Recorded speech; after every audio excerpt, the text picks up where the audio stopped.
ईक्षा Hindi classes में आपका स्वागत है। आज हम कंपटीशन एग्जाम्स में पूछे जाने वाले एक विषय के बारे में पढ़ेंगे जिसका नाम है पदक्रम। ये हिंदी व्याकरण का बहुत ही महत्वपूर्ण विषय है और जो कॉम्पिटिशन्स में पूछा जाता है, कई रूपों में पूछा जाता है, कई तरह से पूछा जाता है, तो इसकी जानकारी होना भी आवश्यक है। बहुत से कंपटीशन एग्जाम्स में पूछे जाते हैं इस पे प्रश्न। तो शुरू करने से पहले मैं आपको याद दिला दूं कि आप मेरा चैनल सब्सक्राइब कीजिए, शेयर कीजिए, लाइक कीजिए, बेल आइकन क्लिक कीजिए, क्योंकि आपने देखा भी होगा, अगर आपने मेरे वीडियोस देखे हैं, कि मैं बिल्कुल क्लासरूम की तरह समझाती हूँ, जैसे क्लास में बैठ के आप पढ़ रहे हो। फर्क सिर्फ इतना है कि आप कहीं भी देख सकते हैं, मुझे इसके लिए स्कूल नहीं आ रहे, बाकी आपको ऐसा ही अनुभव होगा कि आप क्लास में बैठ के समझ रहे हैं। और आप जो भी कमेंट करेंगे, कोई भी प्रश्न पूछेंगे, उसका उत्तर मैं जरूर दूसरे वीडियो में दूंगी। तो आप चैनल को सब्सक्राइब कीजिए ताकि आपको सूचना मिलती रहे मैंने कब कब पोस्ट किए हैं। तो पदक्रम को हम आज पढ़ेंगे। पदक्रम के नाम से ही आपको समझ में आ रहा होगा कि पद जो वाक्य में प्रयुक्त होते हैं, अगर आपको अच्छी तरह पद क्या है समझना है, वाक्यों में प्रयुक्त होने वाले शब्द पद होते हैं, ये साधारण सी भाषा में मैंने बता दिया। अगर आपको पद अच्छी तरह समझने हैं, पद किसे कहते हैं, तो मेरा एक वीडियो है शब्द और पद में अंतर, उसे आप जरूर देख लीजिए ताकि आपको और भी स्पष्ट हो जाएगा पद क्या है। तो वाक्यों में कई तरह के पदों का प्रयोग होता है। वाक्यों में संज्ञा आती है, सर्वनाम आते हैं, विशेषण आते हैं, क्रिया आती है, संबंध बोधक, समुच्चय बोधक, विस्मयादि बोधक, संबंध बोधक, सब कुछ आते हैं। तो उनसे ही वाक्य बनते हैं। कारक होते हैं, कारक के कर्ता, कर्म, करण, अपादान, संप्रदान, अधिकरण, कारक की विभक्ति आती है। इन सब के प्रयोग से वाक्य बनते हैं। किसी में कुछ, किसी वाक्य में कम पद होते हैं, किसी में ज्यादा होते हैं। छोटे वाक्यों में कम पद होते हैं, बड़े वाक्यों में ज्यादा पद होते हैं। लेकिन वाक्य वही होता है जो पदों के प्रयोग से अपना अर्थ स्पष्ट करे, जो सार्थक पदों के प्रयोग से बता दे कि वाक्य क्या कहना चाहता है, और फिर वही भाषा बन जाती। बहुत से वाक्य मिलाकर भाषा बन जाती है। तो हम देख रहे हैं पदक्रम। वाक्यों में जिन पदों का प्रयोग हुआ है वो जिस क्रम में आते हैं, क्रम यानी सीक्वेंस, जिस सीरियल से आते हैं, जिस नंबर से आते हैं, उन्हें पदक्रम कहते हैं। यानी हम ये कहेंगे कि वाक्य में कर्ता, कर्म, विशेषण, क्रिया, क्रिया विशेषण इत्यादि सामान्य रूप से जिस क्रम में, जिस सीक्वेंस से आते हैं, उन्हें पदक्रम कहते हैं। या दूसरे शब्दों में हम अगर कहना चाहें तो हम कहेंगे वाक्य में सार्थक शब्दों या पदों को यथास्थान यानी उचित स्थान पर रखने की प्रक्रिया को पदक्रम कहा जाता है। यानी जो पद जिस स्थान पर होना चाहिए उस स्थान पर रखने की प्रक्रिया, प्रोसेस को पदक्रम कहते हैं। अगर कर्ता पहले आना चाहिए तो पहले ही आना चाहिए, क्रिया बाद में आनी चाहिए तो बाद में ही लगाएंगे। अगर आगे पीछे कर देंगे तो वो गलत हो जाएगा, उसका अर्थ गलत हो जाएगा, वाक्य अशुद्ध हो जाएगा। तो पदक्रम क्या है? पदक्रम जिस क्रम से हम वाक्यों में पदों को रखते हैं उस प्रक्रिया को, उस प्रोसेस को पदक्रम कहते हैं। अब देखिए, सभी भाषाओं में पदक्रम एक से नहीं होते। उदाहरण के लिए जैसे हिंदी में हम कहते हैं, मान लीजिए मोहन सेब खाता है, ठीक है, तो मोहन खाने वाला है, कौन है? कर्ता है, संज्ञा कर्ता के रूप में आया है मोहन। मोहन सेब खाता है। सेब क्या खाता है? सेब कर्म है, सेब खाता है, क्रिया है। तो हमने देखा मोहन कर्ता पहले आया, सेब कर्म बाद में आया, उसके बाद क्रिया आई खाता है। तो कर्म कर्ता और क्रिया के बीच में आया और अर्थ स्पष्ट हो गया वाक्य का, मोहन सेब खाता है। तो ये है पदक्रम, कर्ता, कर्म और क्रिया। अब इंग्लिश में देखिए, Mohan is eating an apple. अब यहां पर मोहन कर्ता है, सब्जेक्ट है, ईटिंग क्रिया पहले आ गई कर्म से, एन एप्पल, एप्पल बाद में आ गया कर्म। तो इंग्लिश में जरूरी नहीं है हिंदी की तरह पहले कर्म आए और फिर क्रिया आए। इंग्लिश में पहले क्रिया आती है फिर कर्म आता है। तो इस तरह हम देखते हैं कि हर भाषा में पदक्रम अलग अलग होते हैं। हिंदी का नियम ये है कि कर्ता पहले आता है और क्रिया बाद में आती है और उसके बीच में बाकी दूसरे पद आते हैं। अगर पदक्रम में अंतर आ जाए, अगर पद के क्रमों को हम इधर उधर कर दें, हेर फेर कर दें, तो वाक्य का अर्थ की जगह अनर्थ हो जाएगा।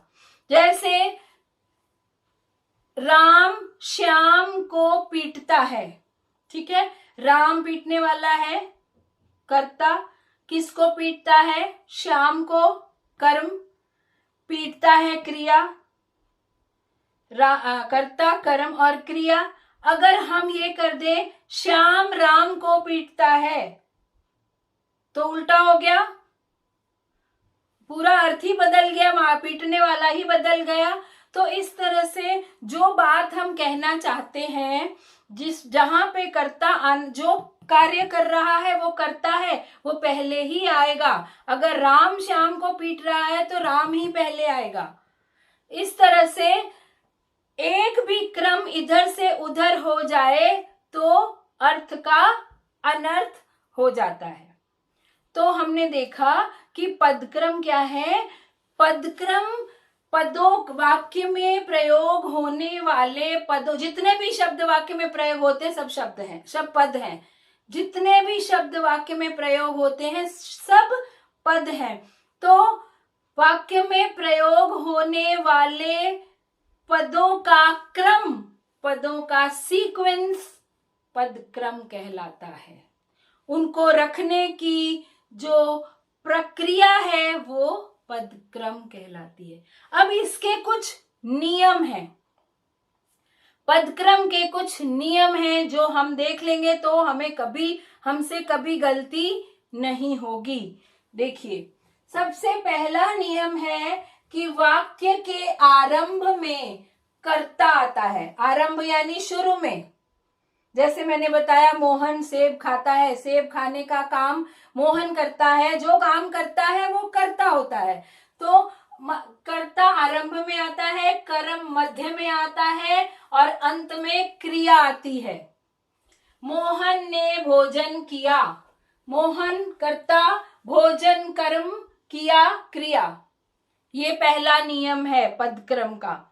कर्ता पहले, कर्म बीच में और क्रिया लास्ट में। कर्म क्रिया और कर्ता के बीच में आता है। दूसरा नियम है उद्देश्य या कर्ता का विस्तार कर्ता से पहले। अब देखिए, उद्देश्य या कर्ता का विस्तार। अब मान लीजिए हम कर्ता के बारे में कुछ कह रहे हैं तो वो कर्ता से पहले आएगा। जैसे मैं बताना चाहती हूं कि मेरा भाई है मोहन, उसने भोजन किया, तो वो मेरा भाई मोहन कर्ता का विस्तार हुआ। मेरा भाई मोहन मोहन करता है और उसका विस्तार क्या है, उसका एक्सप्लेनेशन क्या है कि वो मेरा भाई है। कर्ता के बारे में जो कुछ कहा जाता है वो कर्ता का विस्तार होता है, तो वो भी कर्ता से पहले आएगा। तो उद्देश्य या कर्ता का विस्तार कर्ता से पहले आएगा और विधेय या क्रिया का विस्तार क्रिया से पहले आएगा। क्रिया के बारे में हम जो कुछ भी कह रहे हैं वो क्रिया के पहले आएगा, कर्ता के बारे में हम जो कुछ कह रहे हैं वो कर्ता के पहले आएगा। तो उद्देश्य और विधेय भी समझने के लिए आप मेरा वीडियो देखिए उद्देश्य और विधेय पर, वो भी वीडियो YouTube में है। उद्देश्य और विधेय क्या होते हैं मैंने आपको बता दिया। कर्ता उद्देश्य होता है और क्रिया विधेय होती है। तो देखिए, उद्देश्य या कर्ता का विस्तार कर्ता से पहले, विधेय या क्रिया का विस्तार क्रिया से पहले। इसका उदाहरण क्या है? अच्छे लड़के धीरे धीरे पढ़ते हैं। लड़के कर्ता है, कर्ता का विस्तार है अच्छे। कैसे लड़के हैं? अच्छे। और धीरे धीरे पढ़ते हैं, पढ़ते हैं क्रिया है, क्रिया का विस्तार है धीरे धीरे पढ़ते हैं। तो ये दूसरा नियम है कि कर्ता का विस्तार कर्ता से पहले, क्रिया का विस्तार क्रिया से पहले। ये है पदक्रम का दूसरा नियम। अब तीसरा नियम है, कर्ता और कर्म के बीच अगर कारक की विभक्तियां हैं तो सबसे पहले अधिकरण कारक आएगा। अगर सारे कारक यूज हो रहे हैं उसमें तो पहले अधिकरण आएगा, फिर अपादान आएगा, फिर संप्रदान आएगा, फिर करण आएगा। इसको याद रख लीजिए। अगर वाक्य में कारक की विभक्तियां हैं तो कर्ता और कर्म के बीच में पहले कर्ता आएगा, फिर कारक की विभक्तियां आएंगी, फिर कर्म आएगा। तो पहले अधिकरण कारक आएगा, फिर अपादान कारक आएगा, फिर संप्रदान कारक आएगा, फिर करण कारक आएगा। तो उदाहरण के लिए देखिए, रमेश ने, इस कारक के लिए भी आपको फिर समझने के लिए आपको कारक का वीडियो भी देखना पड़ेगा। कारक क्या है? कारक तो आप बचपन से पढ़ते आ रहे हो, 8 प्रकार के कारक होते हैं।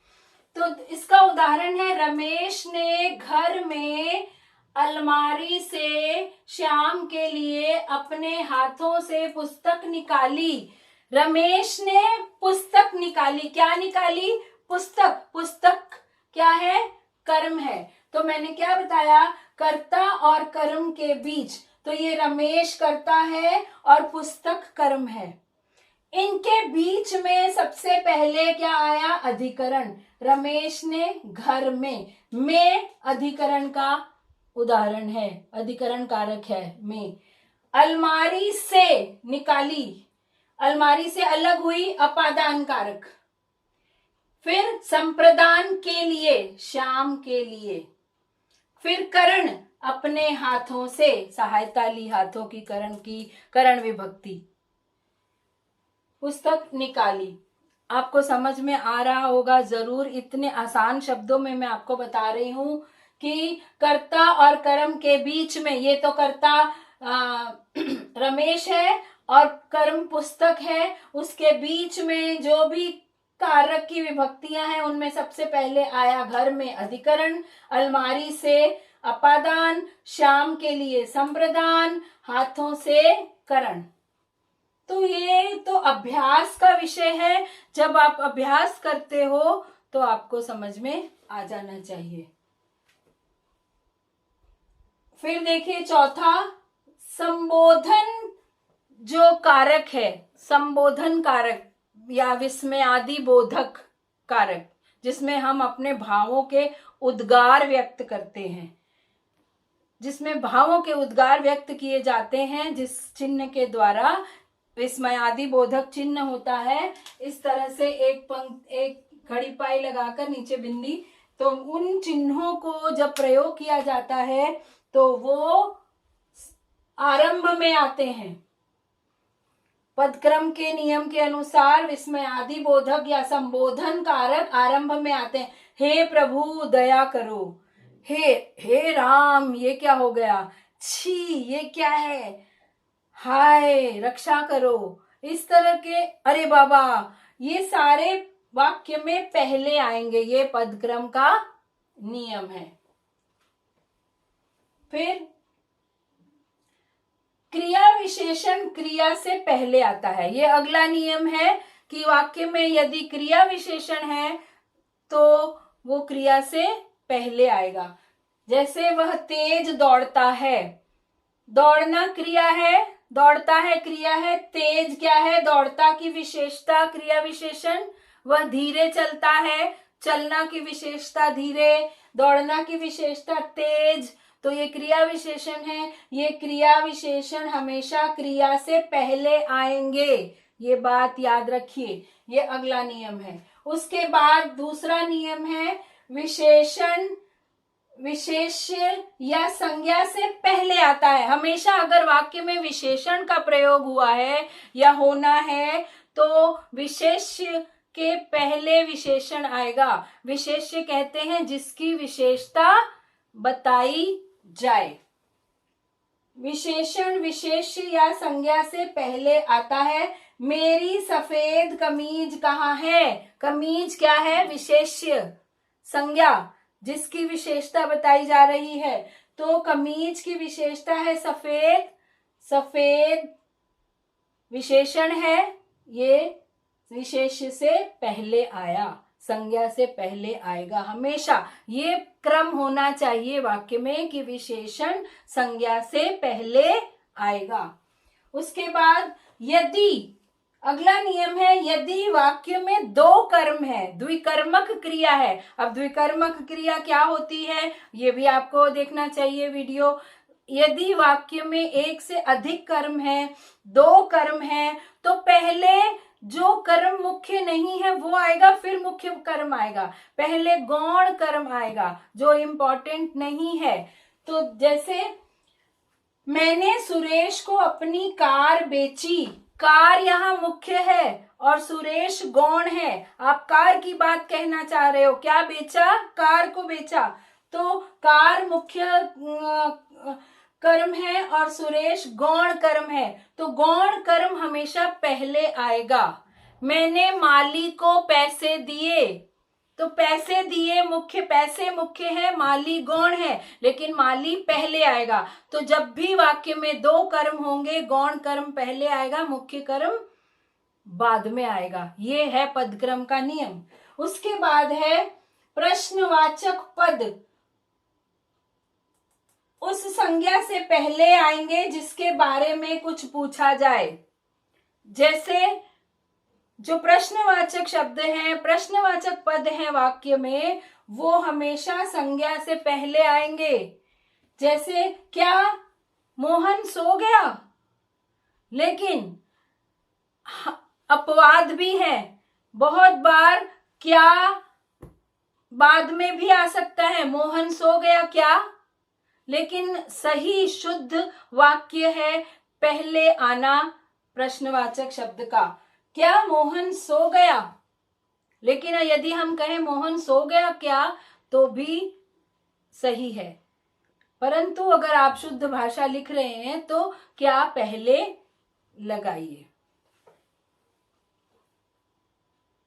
फिर अब आपको स्पष्ट हो गया होगा, ये नियम है, 5, 6, 7 नियम है इसके, जिनको आप याद कर लीजिए, अपने पास नोट कर लीजिए। और जब ये नियम पता लग जाते हैं तो भाषा में लिखते समय या बोलते समय किसी भी प्रकार की अशुद्धि नहीं होती है। और यदि आपको एग्जाम में आपको वाक्यों को शुद्ध करने के लिए कहा जाता है या शुद्ध वाक्य चुनने छांटने के लिए कहा जाता है, पहचानने के लिए कहा जाता है, तो भी यदि आपको ये नियम आते होंगे तो आप गलती नहीं करोगे। क्योंकि वाक्य लिखने में जब गलतियां होती हैं तो उसके कारण भी भाषा को अशुद्ध माना जाता है और कई बार हम मात खा जाते हैं इसी बात से कि भाषा हमसे अशुद्ध हो गई लिखने में या बोलने में। तो नियमों का पता होना जरूरी होता है, कॉन्सेप्ट क्लियर होना जरूरी होता है। अब मैं आपको ये बताना चाहती हूँ कि हम किस प्रकार की गलतियां करते हैं पदक्रम में, और वही उन्हीं को शुद्ध करने के लिए आपको पूछा जा सकता है एग्जाम में। तो ज्यादातर गलतियां विशेषणों के प्रयोग में होती हैं। जैसे मेरी सफेद कमीज कहाँ है, कोई अगर कहे सफेद मेरी कमीज कहाँ है तो वो गलत है। मेरी कमीज सफेद कहाँ है वो भी गलत है, आगे ही लगना चाहिए सफेद को कमीज के पहले। तो कुछ उदाहरण मैं आपको बताती हूं, आप ध्यान से देखिए।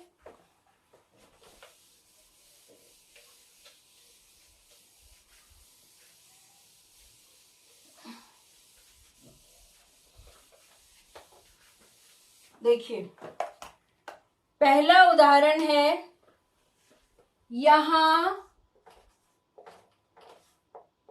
असली गाय का दूध मिलता है। यहां असली गाय का दूध मिलता है। अब आप ही सोचिए यहाँ पे क्या गलती है। कभी भी असली गाय का दूध नहीं कहेंगे, यहाँ गाय का असली दूध मिलता है। दूध की क्वालिटी बता रहे हैं, गाय की क्वालिटी नहीं बता रहे हैं। दूध का गुण बता रहे हैं, दूध की विशेषता बता रहे हैं, तो ये गलत है। यहाँ गाय का असली दूध मिलता है होना चाहिए। इस तरह की गलतियां आपको पहचाननी पड़ेंगी। तो असली गाय का, यहाँ पर दूध की विशेषता बताना चाह रहा है ग्वाला कि हमारे यहाँ असली दूध मिलता है। फिर देखिए, कई रेलवे के कर्मचारियों को छुट्टी मिली। कई रेलवे के कर्मचारियों को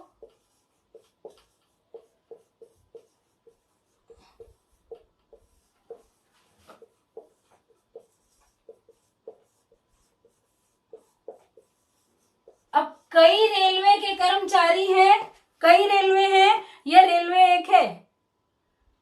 कर्मचारी कई है या कर्मचारी एक है? अब ये सोचिए, रेलवे तो एक ही है, उसके कई कर्मचारी हैं, तो रेलवे के कई कर्मचारियों को छुट्टी मिली, ये होना चाहिए। इस तरह से आपको देखना पड़ेगा कि वाक्य में अशुद्धि कहां पर है। फिर मुझे एक चीनी का पैकेट चाहिए। मुझे एक चीनी का पैकेट चाहिए। अब आपको एक चीनी चाहिए या एक पैकेट चाहिए?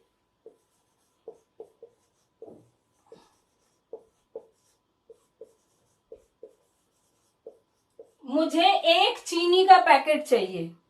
अब एक चीनी का पैकेट तो नहीं हो सकता, आपको चीनी का एक पैकेट चाहिए, तो क्या कहेंगे? मुझे चीनी का एक पैकेट चाहिए। ये गलतियां इस तरह की जो दिखने में लगती नहीं है लेकिन जो अशुद्धि है, इस तरह के वाक्य आ जाते हैं, पूछे जाते हैं। उसके बाद कोई कहे उसे एक फूलों की माला दीजिए। अब एक फूलों की माला या फूलों की एक माला?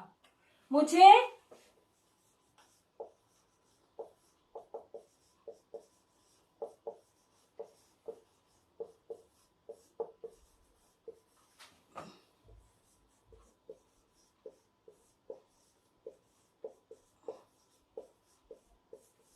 एक फूलों की माला दीजिए। अब एक फूल की माला तो नहीं हो सकती, फूलों की एक माला बन सकती है। तो ये बहुत ही सूक्ष्म अशुद्धियां हैं जिनका आपको ध्यान रखना चाहिए। उसके बाद रामू ने मिट्टी के दिए बेचने के लिए बनाए। रामू ने मिट्टी के दिए बेचने के लिए बनाए। यहां भी देखिए कहां गलती है। रामू ने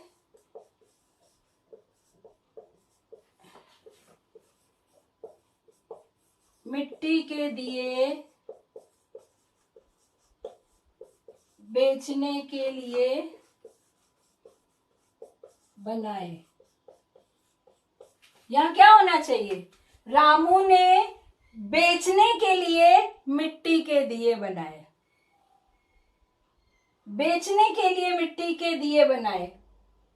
समझ में आ रहा है आपको? ये भी सुनने में गलत नहीं लग रहा, लेकिन रामू ने मिट्टी के दिए बेचने के लिए बनाए।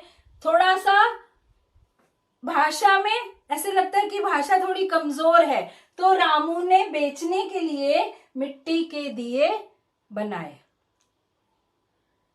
फिर कमरा लोगों से ठसाठस भरा है। कमरा लोगों से ठसाठस भरा है, ये भी सुनने में सही लगता है, लेकिन लोगों से कमरा ठसाठस भरा है। आप कमरे की बात कर रहे हो, मीनिंग वही है, कोई फर्क नहीं पड़ता। तो इसमें जैसे दूसरा वाक्य में देखूं, कविता कवि जी ने पढ़कर सुनाई, तो ये भी सही है, कविता कवि जी ने पढ़कर सुनाई। लेकिन यहां भी थोड़ी सी पदों के क्रम की हेरा फेरी है। कवि जी ने कविता पढ़कर सुनाई।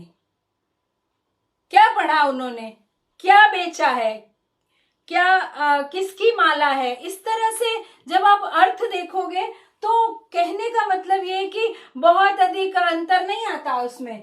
अगर पदक्रम का थोड़ा बहुत इधर उधर हेर फेर हो जाए तो बात क्या कहना चाहते हैं वो समझ में आ जाती है, लेकिन भाषा को शुद्ध लिखने के लिए पदों के क्रम की जानकारी होना जरूरी है।